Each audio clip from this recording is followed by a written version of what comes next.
friends here at Franchise Tag Fantasy Football, bringing you back with another episode. It is post-draft hype time now.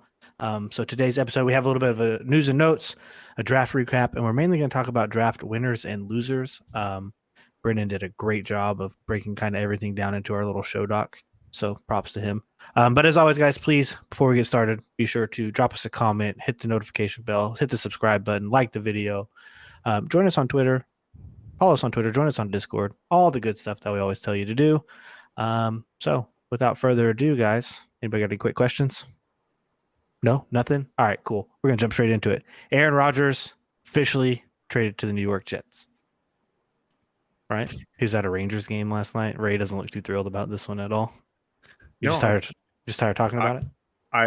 I'm glad it's done. Glad it's done. Glad we're moving forward. Obviously, it's a bittersweet thing, but look, it was inevitable. It was inevitable.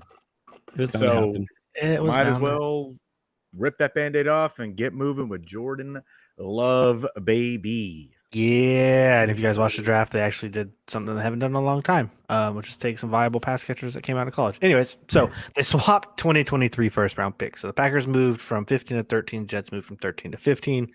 Ultimately, they both ended up choosing defensive players there.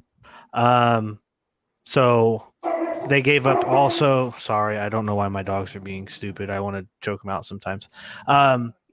Also, they gave up their second pick, number 42. The Jets did, and they have a conditional. The Packers will get a conditional second, which will turn into a first if Rodgers plays more than 65% of the snaps.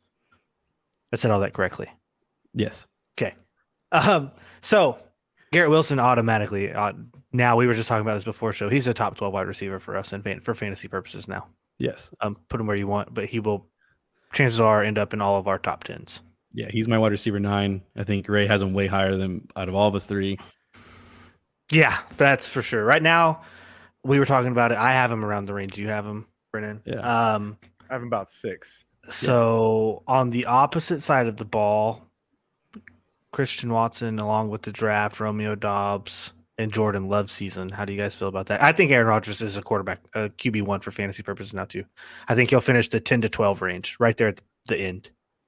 I have him at QB 13, so he's right there. I think he's at fringe, but so yeah, I think he could definitely do it though. He has weapons now. Not saying he had the weapons with Green Bay, but he's got. I would say I think you guys can agree he's got better weapons than he's had. So yeah. Yep. He has a more complete offense than he did in the last couple seasons. And he has a lot better defense that'll be able to keep him with the ball or get him the ball back quickly. So I agree. More time with the ball means more points in your pocket. That is true. And they have a pretty solid run game. But so how are we feeling about Green Bay, Ray? How are we feeling about Love season? Well, they did take a receiver in the second round, Gerard Reed. Jaden Reed, excuse me. Jaden Reed, sorry. Still getting used to the names. It's all still real fresh. But if you guys watch that guy's tape, my God, he jumps off the page. But I would say I'm still comfortable taking Christian Watson as a flyer flex, maybe a receiver too, if you got some strong running back depth. I think that'd be fine. I mean, he's going to be the top dog there for sure. Going to be the top dog. So Jordan Love, I don't necessarily think he's going to be a quarterback 1 this season. I don't think he will be. I would say probably like 15 is probably his ceiling. But he'll have flash games. He'll be a streaming candidate, I bet, going forward. But not this season. I wouldn't say it's Jordan Love time to put him in your fantasy roster, unless it's a super flex or you're in a dynasty and that's the only guy you got. Yeah, I would hold on to him in super flex and dynasty leagues. I, however, feel like, as you were saying, to allude to your point, you're not going to really know when you're going to be able to stream Jordan Love until about week 6 of the real NFL season, when everyone kind of figures out defenses and all that, and you're already halfway through the fantasy football at that point in time. So Jordan Love is probably just a healthy scratch or a bench player for me this year for dynasty purposes only. Yeah, I can see him more. Yeah, I can see him more so of like a waiver wire pickup for when your QB's on a bye, and then you kind of feel it out from there. So that's where I have him. I have him as QB 15 right now. I mean, it's probably where and that's probably I have him a little more higher than you guys. I think I believe in him more towards this. I see his ceiling more than I see the floor. So I think that's where he's at right now. For me, is 15. That's that. Just right off the bat. Haven't done any kind of like real rankings, but like just off the top of my head, 15 is where I would have him. Yeah. I'd agree. I have him in that 15 to 20 range. I'm not saying he's going to be completely dead, but You just don't know. yeah. The unknown. So Yeah. the unknown is real. Unknown football scary. Mm-hmm. Anything else on the Packers news? Jets news? No. No. All right. Well, the next bit of things we got to talk about here is Lamar Jackson finally getting paid. Becomes the highest player in NFL history with a 5-year, $260 million deal with $185 million guaranteed. That is a hefty chunk of change. My God, I wish I had just a little bit of that. Just Lamar, if you're watching, dude, just give me some of that. Who needs an agent? Yeah, who needs an agent? To be fair, I do feel like it doesn't get done if Jalen Hurts doesn't get done. Yeah, I think the Jalen Hurts contract definitely helped him out by quite a bit. So, yeah, I don't think any of us here thought that he was like, gonna get shipped somewhere else, or somebody else was going to be able to match whatever the Ravens were going to eventually offer them anyway. So you were going to get outbid. It's just I guess a time kind of thing, but they have done everything they possibly can so far to surround Lamar with talent. And I know we're going to get into more of that later in this show, but if this ain't Lamar's year to really prove that he is that guy, which I think he already has, but like now this is probably the best set of weapons he's ever had as a Raven.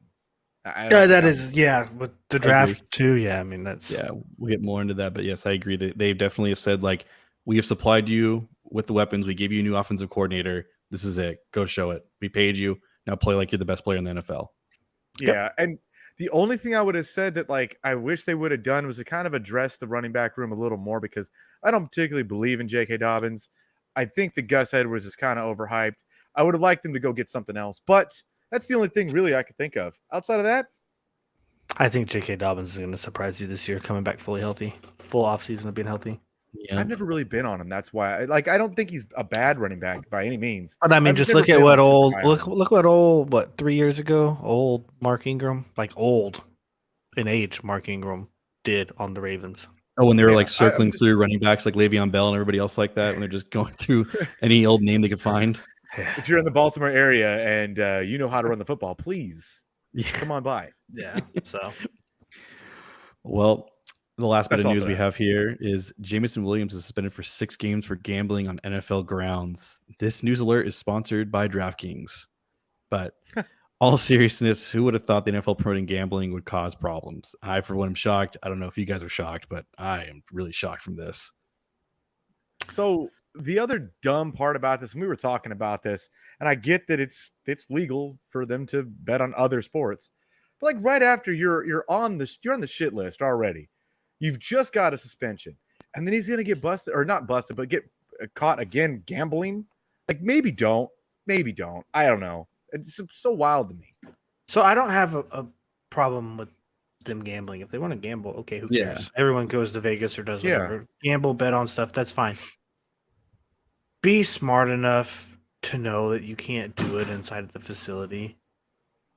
Yeah, and if you get caught, don't be like, hey, look, I'm gambling outside the facility, and I don't do that. Like, just keep it to yourself. What are you doing? Yeah, I don't know how he got caught. I didn't read the specifics of it, but they have the NFL Hackers? obviously, they have partnered with all of the sports books because it's the big thing now. Okay. So anytime that their socials registered, their names, their addresses, Makes anything sense. like that, it pops and they can see it. Then location accuracy. That's so crazy. They'll probably pinpoint right when they place the bet. Yeah, because you have to have your location turned on in order for that to work, because it's a state-by-state thing. That's how they find out where and when you actually were gambling. It just says on there like stall 2 of the men's restroom at I'm sure it just gives facility, Lucas Oil address or whatever the hell their stadium is called, Ford Stadium, whatever it is. Ford Center. But again, Amon-Ra stocks take a huge bump in this. So, I mean, he's going to be, I was kind of a little leery with him being, the second wide receiver, but now for 6 games, it's quite a bit of time. That's enough time for me to believe in it. The DeAndre Hopkins suspension of last year. Yeah. And Hollywood Brown came in and was very viable for those 6 games. Yeah. And then dropped off the face of the planet right after that. Yeah. Well, when you have a future Hall of Famer that comes back onto the field, and D-Hop. That kind of happens. Yeah. Well, boys, it's time to talk about the first round. Oh, great. The draft. Well, you guys, the draft is officially over. We as football fans always love it no matter what, because there's always going to be that new and exciting toy for us, so to speak. So we'll talk about the very first pick overall. So Fantasy Studs winning the first round. The draft started off with, as expected, Bryce Young, short king himself. No Wait, funny I have a business. question. I have a question. You're talking about no funny business. Everyone knew that the dang Panthers were taking Bryce Young. Why did they take the full 10 minutes for pick 1? Oh, you got to make it. You got to make it exciting. No, hurry up. You know what's weird is that like when I was watching it on my phone because I was driving out to win some championships. The I didn't. We won. I have pictures. We won. The show that I was watching was behind, right? So I already knew they took Bryce Young because I already got a notification. And then like 15 minutes later, I saw the actual pick and I'm like, am I that far behind? There's no, obviously I was, but like, that's crazy.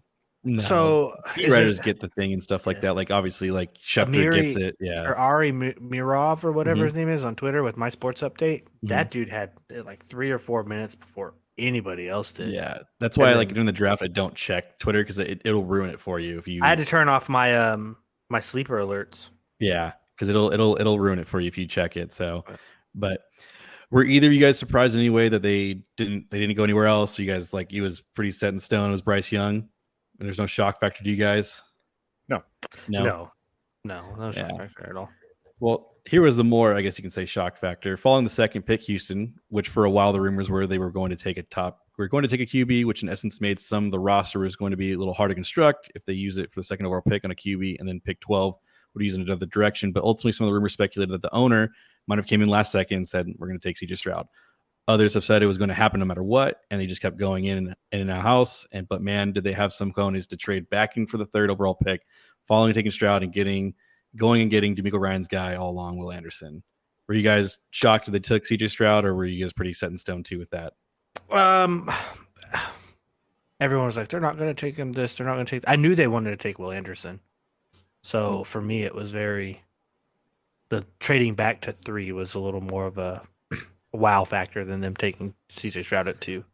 Yeah, it was the trading back that got me. But I said it on the show. I've said it many times. Anybody who was listening to me talk around town. I thought that the idea that them taking a quarterback just wasn't a super solid idea. I don't know if there's a CJ Stroud away from being competitive, especially in a division where Jacksonville's taking a step, and I think Indianapolis is pretty close to really doing something. I didn't see Houston as being something that they're remotely close to being competitive. So I assumed that it was going to be Will Anderson and then they were going to go with something else at 12. But I do like the move. Look, I mean, the Texans had a decent draft. They had a good draft.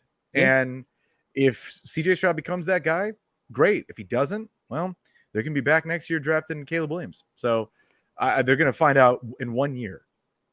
Duh, I wouldn't put that on there though, because I mean, look at the Jags 2 years ago with drafting Trevor Lawrence 1 overall. The Urban Meyer show comes into town, and they come back and have the number 1 overall pick again, and they rode with Trevor. So yeah, I wouldn't necessarily say Caleb. It's going to be interesting. So because they also traded away their first overall pick, not the Browns' first overall pick next year. So like I think they're banking either that's what the Cardinals wanted, or they're banking on them being better than the Browns, because I could see their pick being very high. Yeah, I bet it was more that the Cardinals wanted it. Yeah. I bet that's what it really was. Yeah, so they're going to roll with CJ Stroud. That's their boy. That's their QB of the future. He's a local favorite here, too. He's from the Inland Empire, Rancho Cucamonga. So shout out to him. On to the 4th pick. My team, the Colts. Oh, baby. Yes. I said it first.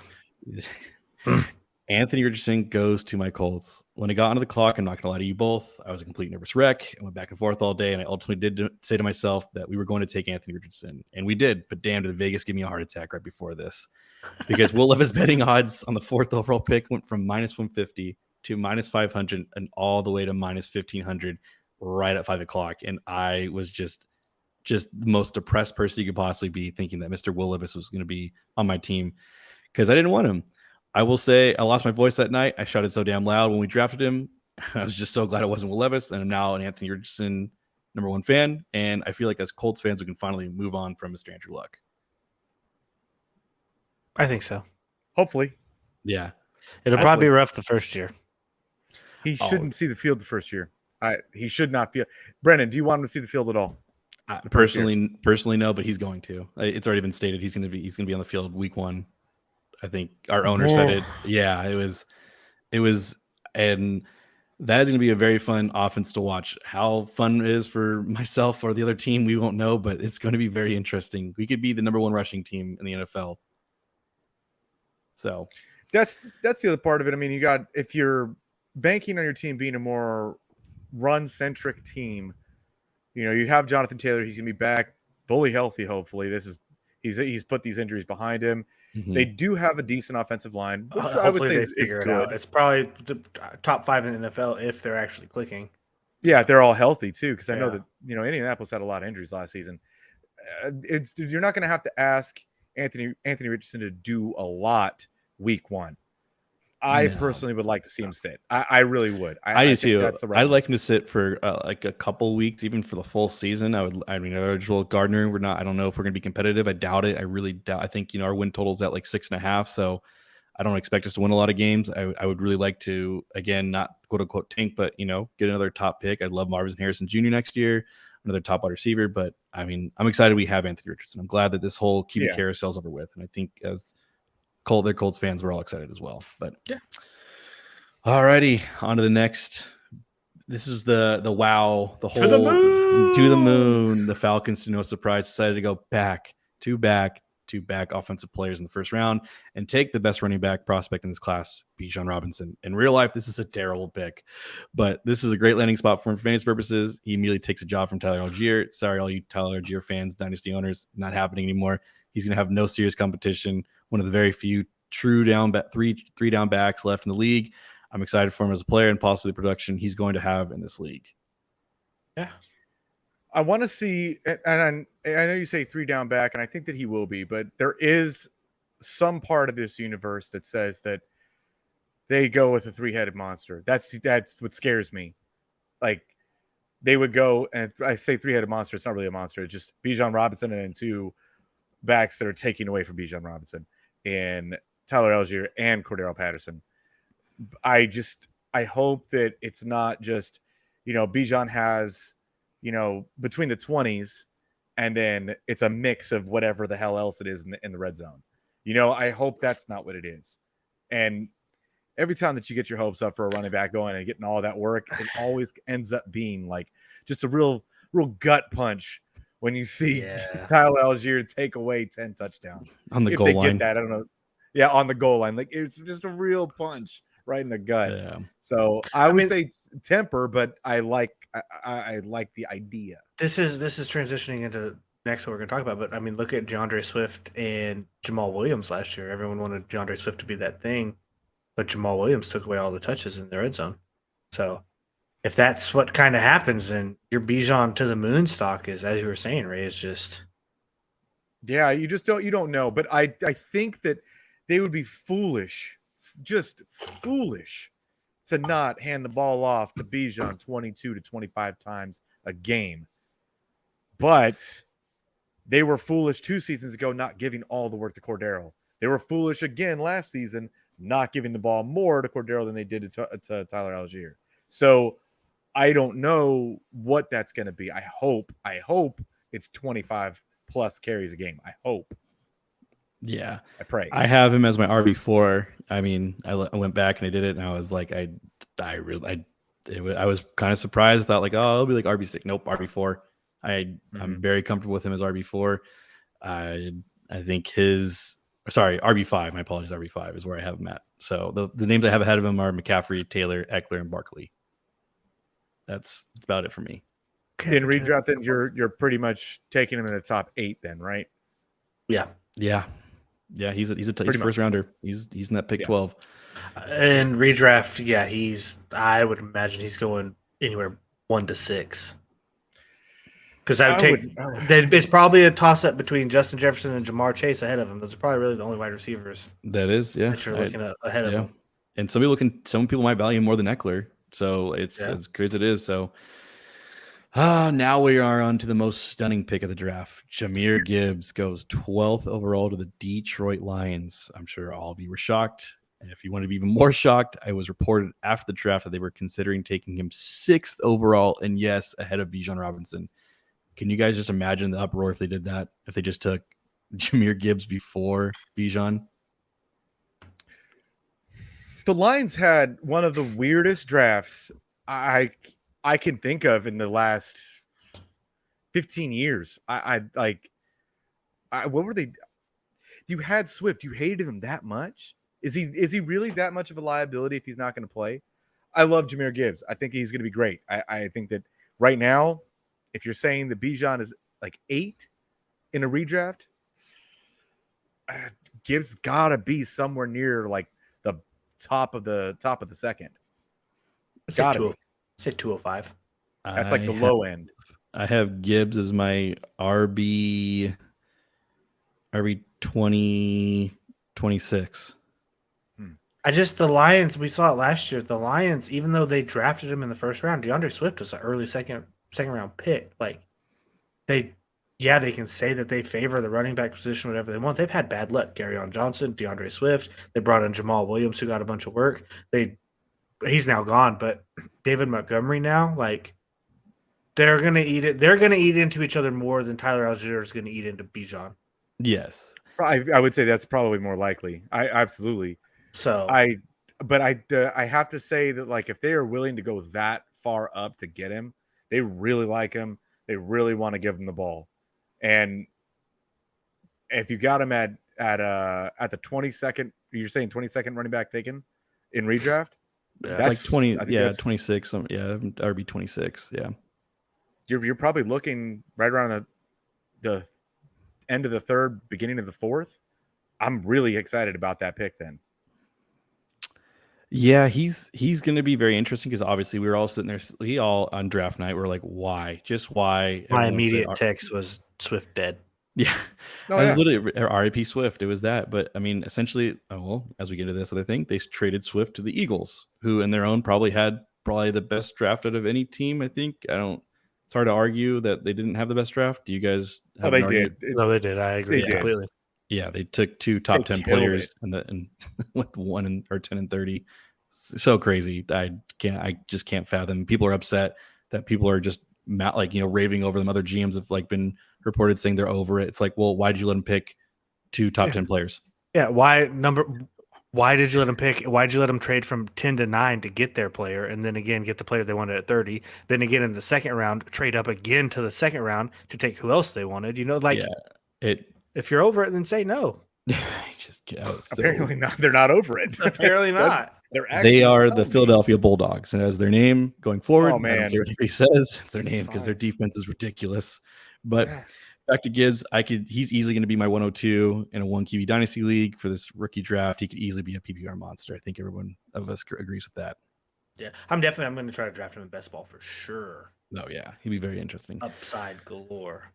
Now we're on to the wide receiver runs. The Seahawks at pick 20 took Jackson Smith-Njigba. This pick makes sense. Tyler Lockett's getting old, and his contract gets a little heavy in 2024, $23 million cap hit in 2024 and 2025, which a team could opt out after that season. This is a great pick for them, just not a great pick for fantasy purposes, which is most the underlying theme of this draft in general. He's still my rookie wide receiver 1. After this pick, it was a wide receiver mania. So how do y'all feel about this? Does this automatically make Seattle have a top 4 wide receiver room in the NFL? I want to see what JSN really is in the NFL, but that initial thought is yes. Okay. Let me ask you too, how upset were you both when JSN was not announced for the Packers? I was screaming in the outfield. Screaming. Hate it here. Want to move to the moon. Tired of this planet. Ray did. I can vouch for Ray. He texted and said, I hate it here. No, I said that 1,000 times. I was sitting on the couch. My wife was sitting to my left, and I immediately turned my head and looked at her and said, I'm so effing over this. I'm a Jags fan forever now. So tired of it. So why? But it's okay though. We're gonna get to that part. I think a little later at the end of the show, but So I'm okay now. I'm okay now. I am too, and I'm gonna get off on a tangent for a second. The Packers defense last year had 7 first-round draft picks on it. 7 first-round picks, plus some pretty high-paid free agents. We were not top 5 in any statistical category on defense at all. This year, we'll have 8 first-round draft picks. That's only 3 other people that are getting paid money to come play football that weren't drafted. I'm willing to bet you we will not be top 5 in any statistical category again. I'm sorry, I hate laughing, but damn, it's just like I was really hoping you guys would draft JSN just to kind of be that FU to Aaron Rodgers on the way out. I really thought, I was like, oh, they moved up in front of them. This is their time, because I was like, man, this is going to do it. And nope, another defensive player. On a lighter note, though, a better note, the Packers didn't draft any offensive linemen.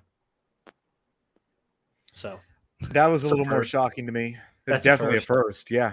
Because usually we'll take a couple late round flyers, and those late round flyers will end up being starters for us. The one thing the Packers do better than I think any team in the NFL is get late round talent on the offensive line. Similar to how the Steelers and receiving core, and I would say, you have a few other teams that are just good at drafting positions. That's what the Packers do, is they draft late round offensive line help, and it usually pans out. Hey, kudos to you guys. Find some God in the street. Yeah. So, anyways, on to the next second wide receiver taken, the Los Angeles Chargers. To me, was the dumbest pick of the draft. Pick 21, they took Quentin Johnston. The pick did cause an uproar. I was at a bar, and there's quite a bit. I live in Southern California. It was a huge amount of Chargers fans in there that literally just screamed, "What the fuck?" One, they were one pick away from JSN, and two, a lot of the fans were already sold and they were going to getting him, or Zay Flowers or Jordan Addison, kind of that replacement for Keenan. It makes sense. They already have that big body receiver, Mike Williams, but this isn't at all too bad. And an aging Keenan can constantly injured. Mike Williams could mean Johnson could get a good amount of share of targets. He's an exact replica for me of Mike Williams, except he just doesn't use his hands. Mike Williams is known to high point the ball and get those jump balls, and he doesn't. So he's a worse version of Mike Williams that they just drafted to replace Mike Williams. I was texting Brennan after this happened, and I've been talking to another great friend of the show, Cody, about it a lot. And from a football standpoint, from a player standpoint, from Quentin Johnston's standpoint, this is the best place he could have went. Period. The best place he could have went. He goes throwing the ball for multiple reasons. He goes to another team that he has to be the number one right now. He's going to be ruined. He can't do that right now. He is in a situation where he has a great quarterback with, an ability to get the ball and a high passing volume towards multiple receivers. He's got a big guy named Mike Williams that does high pointed ball extremely well to learn from and how to use his frame. And he's next to a guy, Keenan Allen, that's aging and is, he can learn how to run a great route from one of the best route runners in the NFL. So I think that this season, for fantasy perspective, probably not super high on Quentin Johnston, but going forward, he has all the tools in front of him, all of it, to be a truly elite receiver in the NFL if he can capitalize on his situation and his gifts, his abilities. I can't see another place that he would have went that would have been a better situation for him. That's fair. I agree with you. Yeah, I think my biggest qualms for Johnston were that was a terrible contested catch rate and his lack of diverse route running tree. But again, you nailed it. Mike Williams and Keenan Allen are good at 1A and 1B. I will say at least the Chargers continue to invest in Herbert. At least they are consistently trying to help him out. I will kudos to them, because sometimes other organizations don't do that. I've said this multiple times too. I want to know how it feels like. I just want to know how it feels. The joys that it feels to draft a skill position player in the first round. Haven't noticed in Javon Walker. Wouldn't know. I just want to know. It's a funny joke. I just want to know what it's like. I don't know. I'm sorry. I might have been. I want to know what it's like to get to draft a hyped skill position player in the first round. It's a running joke for so long, and now it's just sad. I'm sorry. They can't do it. You can't do it. You can't. I don't know. I mean, so all right, up next, Baltimore Ravens.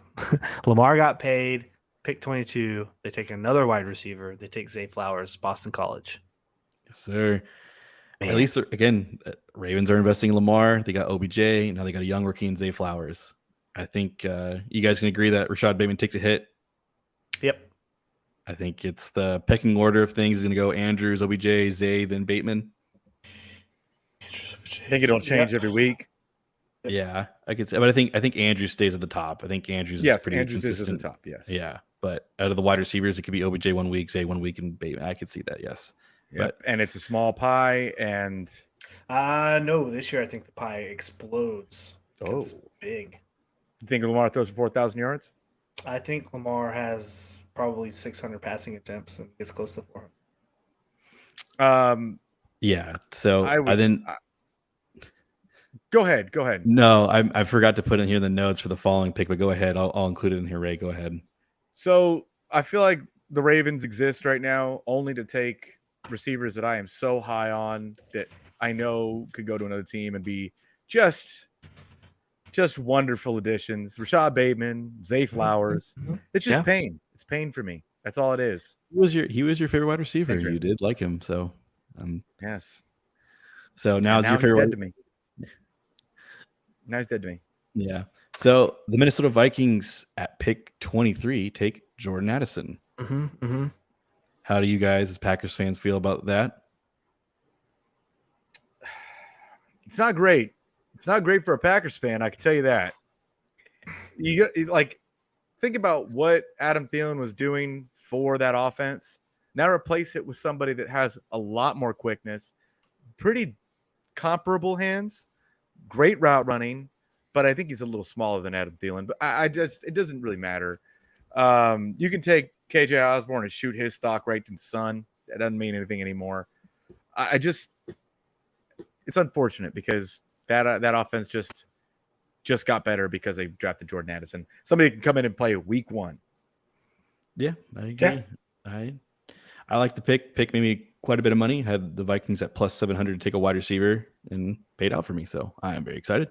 Thank you, Minnesota.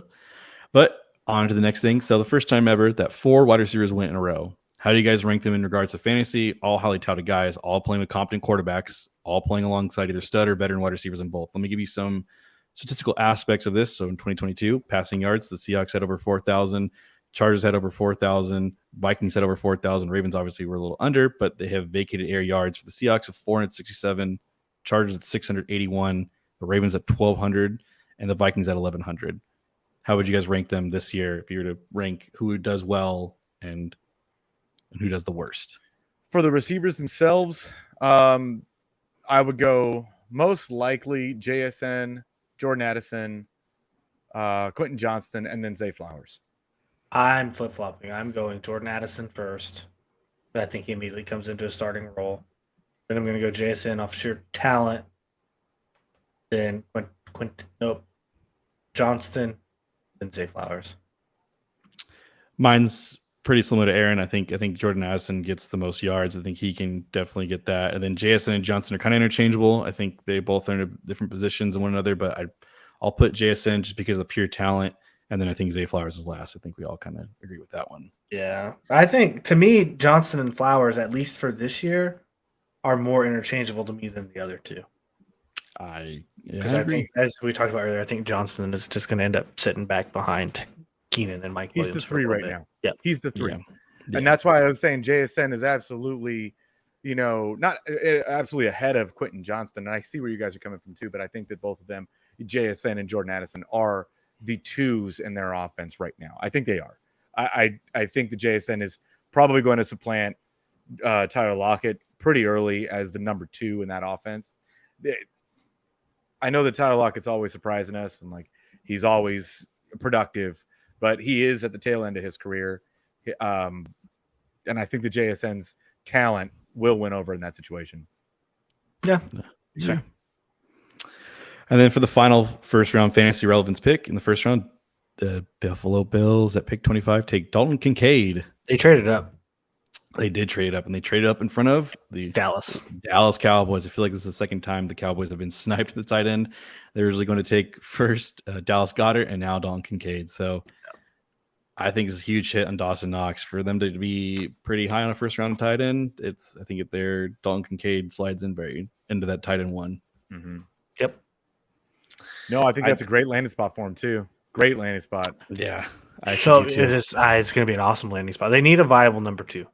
Dawson Knox can block semi-well, decently well, probably better than Dalton Kincaid right now coming out. So I do think Dawson Knox will still get some run, but Kincaid is night and day, hands down, a way better pass catcher than Dawson Knox is.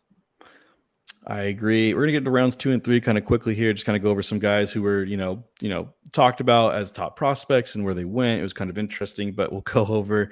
This is again the Titans traded up to go 33rd overall to get Will Levis. As much as I want to talk crap on this pick, it's a good pick for them. He was touted as a top 10 pick. He fell. Malik Willis is awful. He showed zero promise. So I think we can all agree that this is a replacement for Tannehill when it's very obvious they can cut him after the season. He can be clean from paying him any money. Yep. And on the other side of it, Will Levis can sit for a season. He doesn't have to play at all. And he's pretty comfortable sitting, He had to sit all night on Thursday night. But I think that's better for his progression because he is raw and he doesn't have to come in and, get beat up in what most likely is going to be a Titans down year. Oh, yeah. Yeah. The Titans were smart. They tried to trade Derrick Henry and just take this one as an L. And then load up on assets for next season. Yep. I agree. Well, following pick, the Lions selected Sam Laporta, who was the tight end 2 off the board. This is where the Lions started to cook a little bit in their draft, and it got a little bit better for them, in my opinion. I think they had some really smart picks after this. But the Raiders selected Michael Mayer at pick 35. They traded with us, the Colts. I actually like this pick in regards to fantasy. Behind a check-down quarterback with limited other players competing for targets out of Devontae and Renfro. Seems like a fine place for me for tight end. Not that tight ends produce early in their career anyways, but I do like Michael Mayer to the Raiders with Jimmy Garoppolo as quarterback. I do too. Dynasty purposes, I would not draft Michael Mayer in my rookie draft. I would wait and pick him up off of waivers because, as you just mentioned, typically the first year rookie tight ends don't produce anyways. So you mean redraft, correct? Not rookie dynasty. No, I'm talking rookie dynasty too. Oh, no. He wouldn't go undrafted. He's going to definitely go in the third 3 rounds. He will definitely be tight end 2. Well, I think the Lions should have went and got Michael Mayers, honestly. I'm not talking to him. Maybe. And then the Panthers selected Jonathan Mingo at pick 39. This pick was really weird. I didn't get it. His stats weren't all that amazing. His tape's okay. There are definitely better prospects on the board. And I think I'd still rather have Chark or Thielen before I take Mingo in any redraft purposes. Mm-hmm. It was a reach for Mingo, but I see the ceiling with Mingo. Yeah. But it was a reach. Yes, I agree. And then I'll combine both you 2 picks. This is a Green Bay Packers selection. At pick 42, they took Luke Musgrave, and then at pick 50, they took Jaden Reed. So you 2 can discuss that. You guys are the Green Bay Packers connoisseurs. So when we were doing our rankings preview, our player profiles, I wanted to put Musgraves at 2, Michael Mayer at 1, and Musgrave at 2, but I couldn't because he was injured. But if you look at his stats and you look at his tape, chances are if he would have played the whole season, I think, Ray, we've talked about this, you've said this too, he probably would have been the first tight end off the board to the Bills over Dalton Kincaid. He's faster than Dalton Kincaid. So, and he's a better blocker. Yep. So I do think he is a very viable day one, come in and get valuable reps for the Packers. I'm not saying he's going to be a fantasy superstar. No. Would you guys have Jaden Reed ahead of Romeo Doubs now or no? Yes. Okay. Fair enough. So here was I don't know. Oh, you don't know? Ooh. I don't know because Jordan Love has a lot of time with Romeo Doubs. I want to see what that relationship is. But I do like Jaden Reed a lot more than I thought I would. He's like a JSN light, but with a lot more aggression in his catching ability. He plays way bigger than 5'10". Oh yeah, way bigger. He was high pointing every ball, but that's also Michigan State had just cheeks at the quarterback position. Every ball was like behind him. Yeah, everything was just all over the place. So he showed a hell of a lot of athleticism that I really like to see. I love the pick. I love it. I love it so much now, but I hated it because we didn't get JSN. But then I still love it. So I'm back to wanting to be on Earth, but I still hate it here. Fair enough. So on to the most Another awful scratching pick. The Seattle Seahawks take Zach Charbonnet with pick 52. Pete Carroll is a fantasy football terrorist. I don't care what anybody says. This is a great pick for the Seahawks, but behind, I get it. He's going to be behind Kenneth Walker III and DJ Dallas is on the depth chart. I can see why, but it's just terrible for fantasy purposes. It makes me think that Ken Walker was hurt more than what we know he was. It makes me think that. That was my thinking too. As soon as it happened, I started thinking, well, they probably think that Kenneth Walker can't handle a big workload or isn't going to make it all season. So they want the same style of running back, I guess you could say, to come in and just that way they don't have to worry about switching up play calling or anything, where they can both do the same thing. Just somebody that does it a lot worse. Yes, exactly. Everything that Ken Walker does, just worse. Just a little worse. He's still an RB1 for fantasy purposes. I have him at RB11. I'm not gonna Ken Walker. Yes, sorry, Kenneth Walker. I still have him as my RB11, so I'm not going to move him anywhere. I still think he has as a RB1 career or this season this year. So I feel pretty comfortable with that. Agreed. Another pick, the Chiefs. They select Rashid Rice at 55.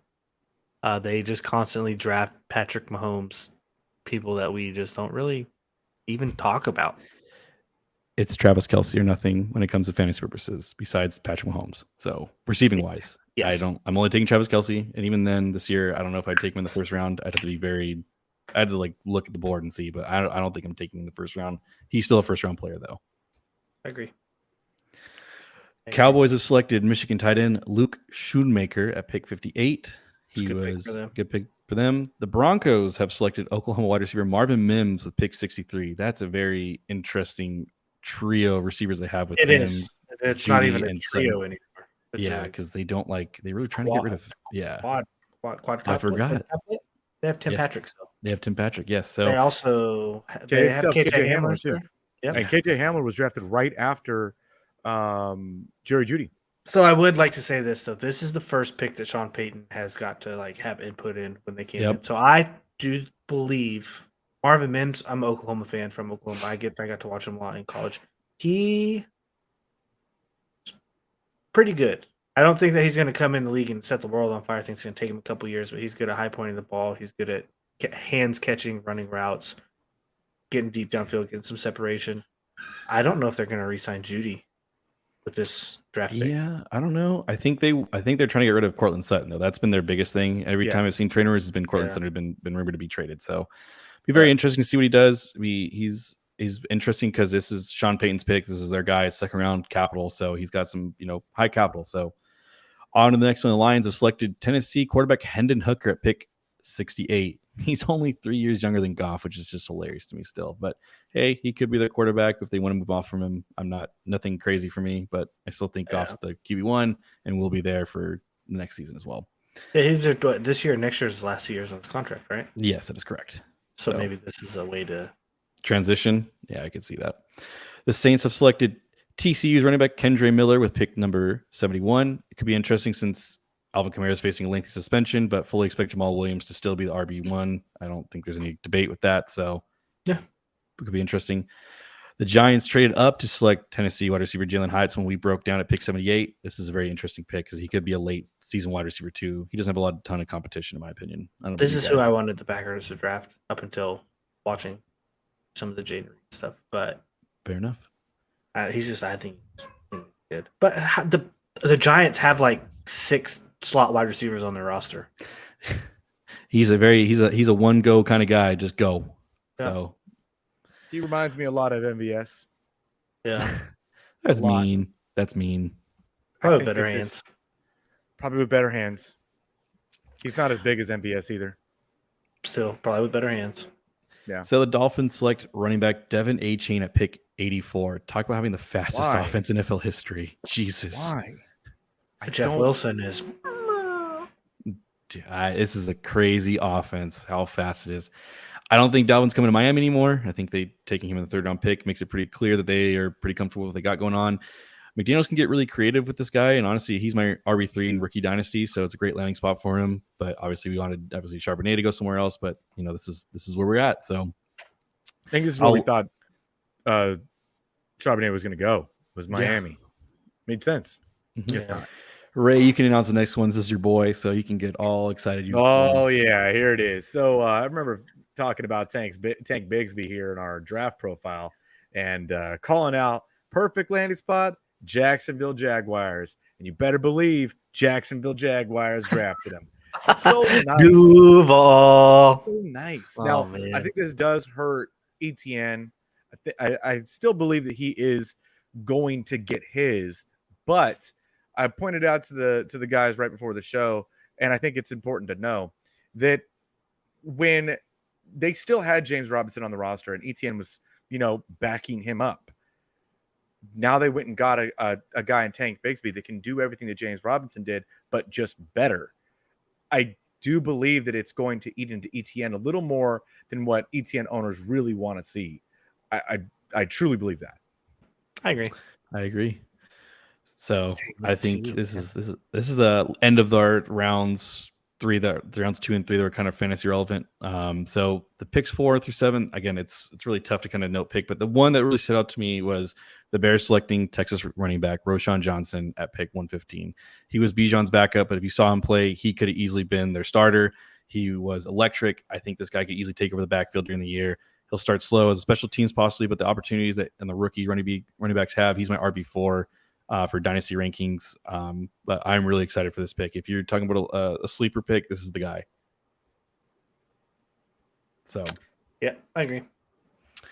So now we are on to the biggest winners and losers after the draft. So, boys, it was a very, I think we all can agree that the draft was, for fantasy purposes, terrible. But again, this is what happens. You had a lot of people that got to eat into your high quality plays. But I think as listeners, you'll be surprised that there are more winners than you realize and there are losers. So I will start with the first one. I think the biggest winner here is Tony Pollard. I thought the Cowboys would for sure take one of the higher end running back prospects. Instead, they didn't end up taking one till the 6th round, and Deuce Vaughn, and whose dad just so happens to be one of the scouts. So have you seen Deuce Vaughn tape? I did. Short little guy. Yeah, he's pretty good though. He's 5'5". Yes, it is very interesting. So pretty good though. I can take the next one. We thought, all 3 of us thought Ramondre Stevenson was going to have some more competition in that backfield, and they did nothing but support Ramondre Stevenson. Going forward, he might be one of the very few running backs that has more of a 75% share of their run total. They didn't do anything. So, Ramondre Stevenson owners, we celebrate. It's one of those. We're celebrating. He is my RB10 after this draft is over because I'm super high on him. I'm gonna jump. I'm gonna skip one. Go back to the other one. My personal biggest winner is Dameon Pierce of the Houston Texans. Texans do not draft a running back, which he's got like 4th round capital out of Florida last year. Mm-hmm. You figure they might take one. Yeah. Rookie quarterback, rookie number 1 wide receiver. I mean, pretty much. When you think about it, who they have? Yeah, John Mechie. He's coming back from cancer. John Mechie, and then Robert Woods, an old washed up Robert Woods. So they're probably still going to run the ball quite a bit. Yeah. And with no one else really behind him, then I can foresee kind of what we saw last year, where he just top 10 fantasy running back. Yeah, I agree. For me, Isaiah Pacheco is a clear winner. I thought for sure the Chiefs would draft a receiving type back like Gibbs. I thought he was mocked to them quite a bit. Obviously, Gibbs went way ahead, or Devin A-Chain, but they went in other directions in the draft, and Pacheco has moved up some boards, especially with the latest comments of McKinnon not feeling respected enough from the team. So he's still a free agent. So it's all Isaiah Pacheco and Clyde, and obviously Clyde's never healthy, and Pacheco is a beast of a runner. So feel pretty comfortable. Ray, your boy. Oh, you're talking about Rachaad White here. Let me tell you. So again, another team that we thought for sure this made a lot of sense for Jahmyr Gibbs to go to. This made sense if Bijan fell. This made sense for a lot of other running backs to go into this running back room. But Tampa Bay didn't draft really anything that would make me think that Rachaad White was going to lose any yardage or any run. He's the number 1 guy there. It's fair. Yeah, it's just, obviously it's going to be, I'm not really feeling great with him. Baker's still the quarterback of this team. He's got no real competition behind him. So it's just, how do you believe in Baker? Do you believe in that offense? So, but he's going to be the RB1. I don't think he's got competition, like you said. So, others not listed, but could be. I think Najee Harris was a clear winner. I thought the Steelers were going to draft another running back. James Conner. Again, Cardinals were linked to like Charbonnet, everything else like that. Cam Akers. Rams didn't do anything. Brian Robinson is another clear winner. And TJ Hawkinson, as Ray alluded to earlier. Yep. The James Conner one for me he's guaranteed a giant workload now. And they're not going to have Kyler for like the first, 4 weeks of the season. Mm-hmm. So, yeah, that's just I would say that one of the more valuable handcuffs is whoever is backing up James Conner coming into camp. Yeah, probably. Losers, guys. I'll kick this one off. Kenneth Walker, we alluded to him earlier just because they drafted running back behind him. He's still going to be an RB1, but Charbonnet could eat into some of that. Now he's lower end RB1 instead of being able to finish top 5. I agree. My other loser is Rashad Penny. The Eagles trading for Swift put some negative light on the fact that Penny had the backfield essentially all to himself, but Swift brings in some competition in the mix. I still feel Penny is the RB1 there. When he's on the field, he produces RB1 numbers. No one can deny that. So, but this backfield is going to be very interesting. I don't know if I'd really want to touch it until like there's a clear-cut guy. I want to talk about the Commanders receivers too, but Tyler Algier, Brian Robinson is there, and that's I'm sorry, Bijan Robinson. I heard Brian Robinson earlier. My brain went all automatically there. Bijan Robinson is there. Tyler Algier season is over. I would hope that it isn't just going to be he gets the 20 carries, the 20s carries. That would really suck, but there's no way. There's no way. Not a top 10 back. No way. Not a chance in hell. Yeah. And then if you guys don't mind, go for it. Please let me take the Commanders receivers because go ahead, take the next two. As the resident Terry McLaurin truther, as the man that's been tooting his horn since before day one, when he was in the womb, man, can they do anything to address this Sam Howell problem? He's not going to be it. That's not the answer. But it's a whole quarterback problem for the Commanders. It's always been a quarterback problem. It has been. And like Terry McLaurin's just going to waste his career over there. The last time the Commanders were good at quarterback was when they had a tandem of RG3 and Kirk Cousins. Honestly. Yeah, that's not wrong. It's Hey Ray, go ahead and take the next one too, because he's one of your this is also one of your guys. So is KJ Osborne, really. Rashad Bateman. It's probably off of everybody's board for redraft, keeper, any kind of league that you're not going to be in a dynasty format. Rashad Bateman's off your list. I do think that Rashad Bateman has the talent to be the receiver 1 in that system. I do believe that. But it's going to be Mark Andrews, and then it's going to be everybody else fighting for scraps. And 1 week it's going to be Bateman, 1 week it's going to be, Odell, 1 week it's going to be Zay. So, man, it really sucks that they had to go and get another guy that, man, he was just on the moon, living life, eating cheese, and then he had to go to the Ravens. It's so frustrating. The Ravens stopped drafting receivers, please. I'm telling you, Lamar's career high of pass attempts was his MVP year at 401, and he had 3,200 yards. If you bump that up to 550 pass attempts, he's pushing 4,000 yards. The pie will be so much better, bigger, or it'll just taste a lot like Mark Andrews. No, man, no.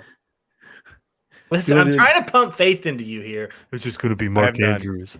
Anyways, I have none. I have no faith anymore. Last one. Oh, you want me to take the last one too? Yeah, I think the last one's fine. Yeah, just might as well just keep punching me in the mouth. So KJ Osborne, all hopes, dreams, and whatever else you wanted to stream. He's all in the sun now. Launch him into space. Nothing that you ever had for KJ Osborne. Sure, he flew too close to the sun. Now he's a little speck of toast on the ground. It's unfortunate. It's unfortunate. It is. I was really high on KJ Osborne coming into this. I was like, okay, they got rid of Adam Thielen. KJ's flashed throughout every chance that he's ever, any opportunity he's gotten. He's flashed. Yeah. They've got to let him ride, right? They've let whatever that other dude is that's backing up Dalvin Cook. What is that guy's Alexander name? Madison. Alexander Madison. They've given him so much burn, and he sucks out loud. He stinks out loud. You ain't gonna give KJ Osborne some burn? Give me a break, man. This is trash. I'll do the last two here. I think a loser that's not been really, talked about too much is Khalil Herbert. I think the Bears taking Roschon Johnson was a blessing for the team. This is Poles' guy.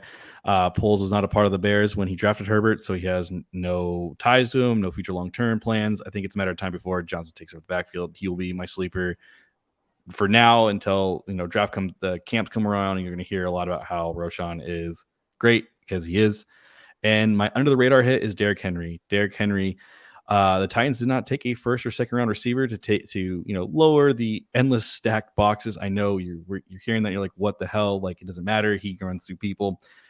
That will get to him over time.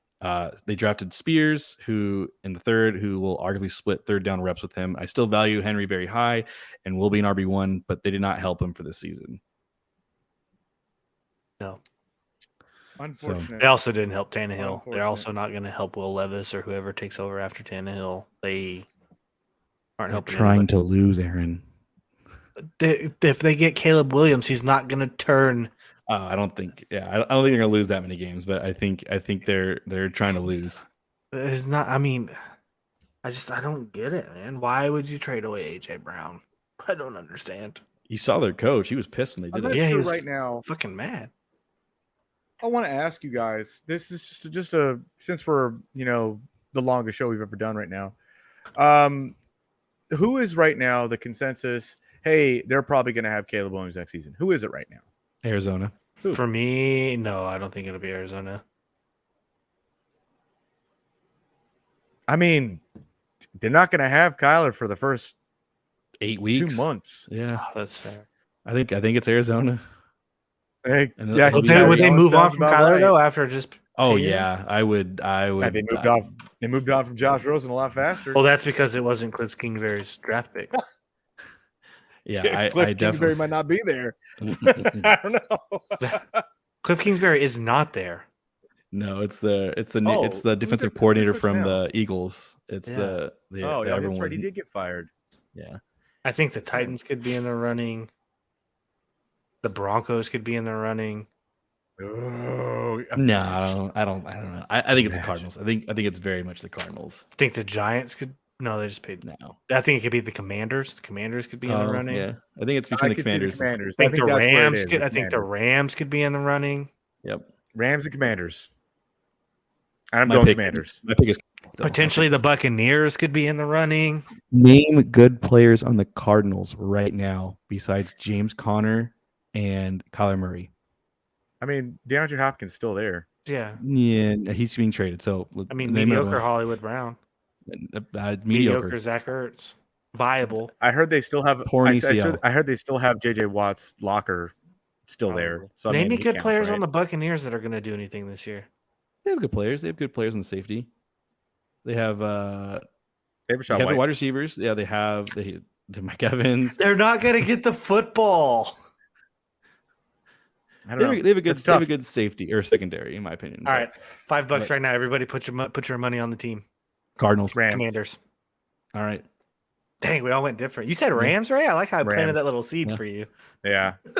I'm starting to think about it more and more. The Rams are going to be pretty bad. I don't know.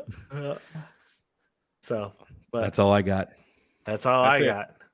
Let us know in the comments who you guys think is going to have the number 1 overall pick next year, record-wise, not trading into it. All right, guys, as always, please hit the notification bell so you know when we drop new videos. Hit the thumbs up, really helps the video and the algorithm. Hit the subscribe button because that's how we grow this bad boy right here. Follow us on Twitter, TikTok, Discord, Instagram, Facebook, Apple, Spotify, all the good stuff. stuff. Look us up wherever you want and go to drifflesjerky.com. Use code franchise tag for 10% off your order. But for real, hit the subscribe button. Until next time, we will see you later.